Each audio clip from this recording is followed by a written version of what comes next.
The following is a presentation of Muddy River Sports.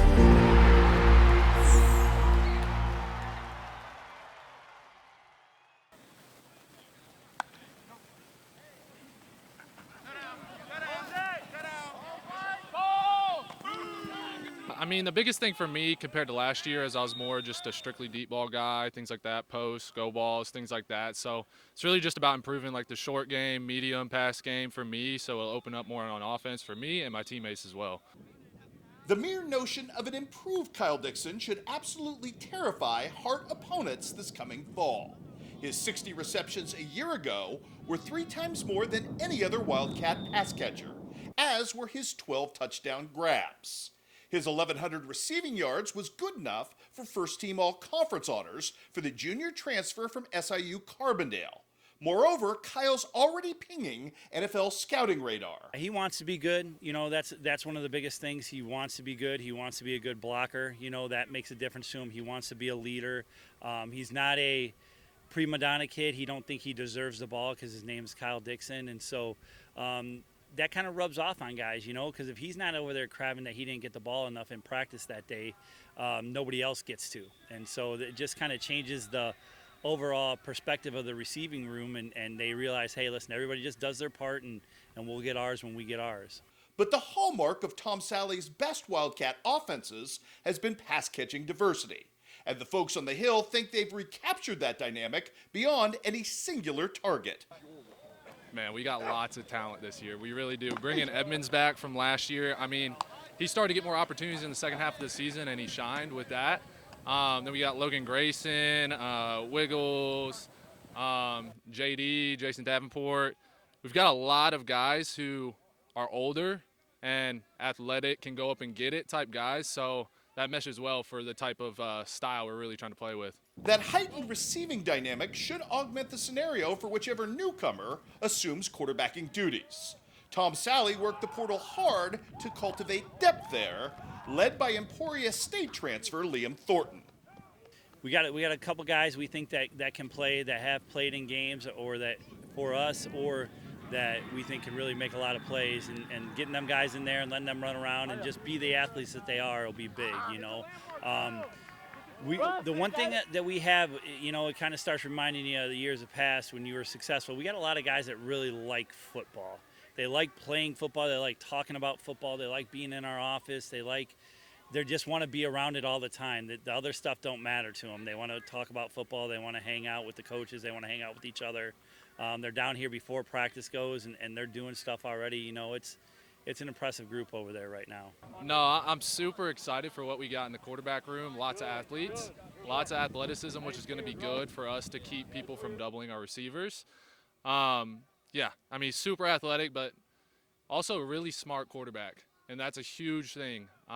Just to be able to be on the same page about different looks we're getting and knowing where the ball is supposed to go in certain situations, it's going to be huge. Moreover, there's carryover momentum offensively from the Wildcats' 3-game flourish to finish last season across the offensive board. 100%, yeah. I mean, I feel like a lot of it was just us all adjusting to the system because it's brand new for almost all of the receivers on the offense that were starting.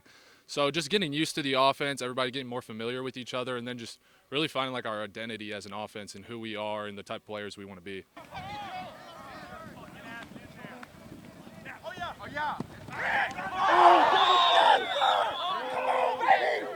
Historically speaking, the line of demarcation between the best and worst Culver-Stockton football teams has long been defense. Last year, these Wildcats gave up a whopping 497 total points, more than 45 per game. But there is a silver lining to that dark cloud.